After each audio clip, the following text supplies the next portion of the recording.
بے شک ان کے پروردگار کا عذاب ہے ہی ایسا کہ اس سے بے خوف نہ ہوا جائے۔ اور جو اپنی شرمگاہوں کی حفاظت کرتے ہیں مگر اپنی بیویوں یا باندیوں سے کہ ان کے پاس جانے میں انہیں کچھ ملامت نہیں، اور جو لوگ ان کے سوا اور طریقے ڈھونڈیں تو وہ حد سے نکل جانے والے ہیں، اور جو اپنی امانتوں اور اپنے عہد و پیمان کا پاس کرتے ہیں، اور جو اپنی گواہیوں پر قائم رہتے ہیں، اور جو اپنی نماز کی پابندی کرتے ہیں، یہی لوگ جنتوں میں عزت و اکرام سے ہوں گے۔ تو اے نبی، ان کافروں کو کیا ہوا ہے کہ تمہاری طرف دوڑے چلے آتے ہیں، دائیں اور بائیں سے گروہ گروہ ہو کر جمع ہوتے جاتے ہیں؟ کیا ان میں سے ہر شخص یہ امید رکھتا ہے کہ نعمت کے باغ میں داخل کیا جائے گا؟ ہرگز نہیں۔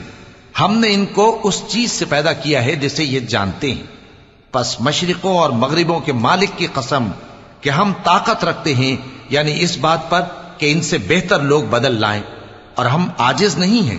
تو اے پیغمبر، ان کو باطل میں پڑے رہنے اور کھیل لینے دو، یہاں تک کہ جس دن کا ان سے وعدہ کیا جاتا ہے وہ ان کے سامنے آ موجود ہو۔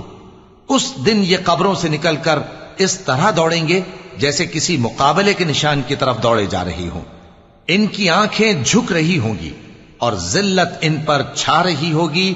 یہی وہ دن ہے جس کا ان سے وعدہ کیا جاتا تھا۔